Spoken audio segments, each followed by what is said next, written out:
saveur divine. Cette bonne nouvelle du royaume sera prêchée dans le monde entier pour servir de témoignage à toutes les nations. Alors viendra la fin. Ce pain céleste vous est présenté par Immaculée Niraneza. Shalom, shalom mes bien-aimés qui écoutent l'émission Saveur divine. Que la paix de notre Seigneur soit avec vous. Je vous salue de partout où vous êtes et recevez la bénédiction de l'Éternel, qu'elle soit vraiment abondante sur chacun de vous et sur chacune de vos familles. Alléluia. Bénissons l'Éternel qui nous donne ce nouveau jour, le souffle de vie ce matin. Je le remercie pour cela et je bénis le Seigneur parce qu'il nous fait arriver au bout de cette semaine. On est vendredi et lorsque le vendredi arrive, moi je dis déjà que ma semaine est presque finie. Alors je bénis le Seigneur qui nous a gardés jusqu'à aujourd'hui. Continuons ensemble de méditer la parole de Dieu. Toute la semaine ici, nous avons échangé, nous avons médité sur ce verset qui se trouve dans Romains 12, 12, où il est écrit « Réjouissez-vous en espérance et soyez patients dans l'affliction, persévérez dans la prière. » Depuis lundi jusqu'à jeudi, nous avons vu ces deux volets, se réjouir en espérance, être patient dans l'affliction. Et aujourd'hui, je vais parler de persévérer dans la prière. Alléluia.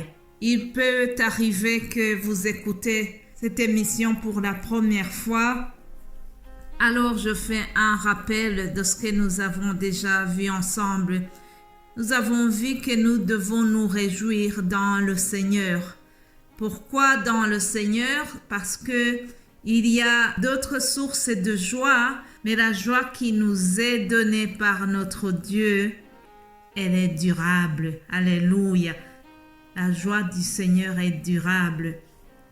Faisons attention. Nous avons vu que nous devons faire attention aux voleurs de la joie.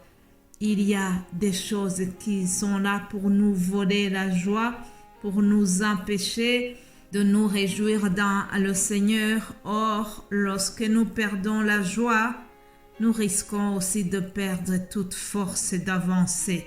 Je bénis Dieu pour mon frère Vito Barbera qui nous a exhortés aussi sur le fait de garder la patience dans les épreuves.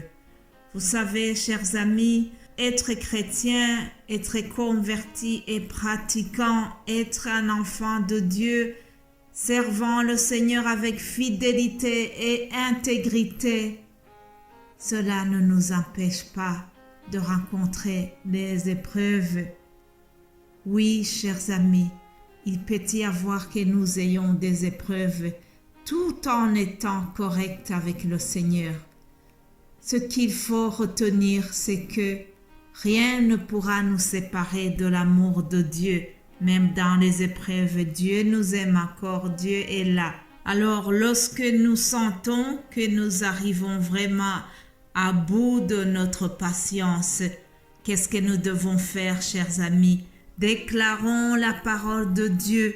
Oui, déclarons notre foi en disant que ni les puissances, ni la hauteur, ni la profondeur, ni aucune autre créature ne pourra nous séparer de l'amour de Dieu manifesté en Jésus-Christ notre Seigneur.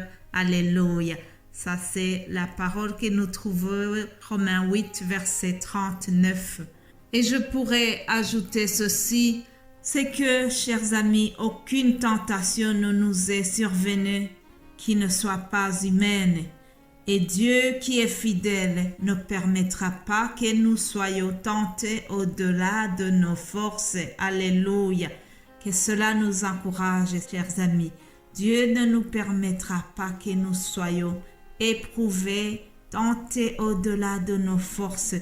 Mais la parole nous dit qu'avec la tentation, il préparera aussi le moyen d'en sortir afin que nous puissions la supporter. Je prie que Dieu te prépare un moyen d'en sortir. Si jamais ta patience est arrivée au bout, je prie que le Seigneur vienne te fortifier au travers de sa parole. Alléluia. Ça, c'était plus ou moins un rappel de ce que nous avons partagé. Et le titre d'aujourd'hui, c'est « Persévérer dans la prière ». C'est le dernier volet de ce verset que nous avons travaillé cette semaine. Persévérons dans la prière, chers amis. Qu'est-ce que la persévérance? Je dirais que la persévérance, c'est le moteur qui nous pousse à continuer lorsque les choses deviennent difficiles. Je répète, la persévérance, c'est le moteur qui nous pousse à continuer lorsque les choses deviennent difficiles. Vous savez, chaque combat au sein duquel nous sommes engagés, nous le remporterons en le livrant dans la prière, chers amis. Oui, nous les chrétiens, l'arme principale que nous avons pour combattre l'ennemi, c'est la prière. La prière fervente du juste a une grande efficacité, nous dit l'apôtre Jacques 5:16. La prière, chers amis, c'est vraiment une clé qui est passe-partout. Vous savez, dans l'école où j'enseigne, nous avons plusieurs locaux. Chaque professeur a son local. Et alors, nous avons des clés. Il y a les clés des différentes portes dans ce complexe d'école. Cependant, il y a une clé qu'on appelle le pass. Le pass. Alléluia. Lorsqu'on a son pass, on peut aller dans chaque local qu'on veut parce que le pass est une clé qui ouvre toutes les portes et la prière aussi c'est une clé qui ouvre toutes les portes. Alléluia. Vraiment, je prie que nous soyons fervents et persévérants dans la prière. La Bible est remplie des exemples qui nous prouvent comment la prière a été d'une grande efficacité. Esther et ses amis ont prié pendant 3 jours. Il y a eu 3 jours de jeûne, prière et Esther a pu, avec ses amis, interrompre un génocide qui était planifié contre les Juifs. Ça, vous le trouvez dans le livre d'Esther dans la Bible. Chers amis, si vous êtes des habitués de la Bible aussi, vous verrez dans les Actes des Apôtres comment Pierre était en prison et que ses amis, les frères et sœurs ont continué à prier pendant qu'il était en prison. Et le miracle a eu lieu. Les chaînes sont tombées. Alléluia. Et la prière de ses amis l'a délivré de la prison. Alléluia. Il y a plusieurs exemples qui nous montrent que nous devons prier sans cesse, ne pas se décourager dans la prière, même quand l'exaucement tarde, que cela ne nous empêche pas de prier. Prions quand tout va bien, prions quand tout va mal, prions en tout temps. Alléluia. Que rien sur la terre ni dans les cieux ne nous empêche de mener une vie de prière, chers amis.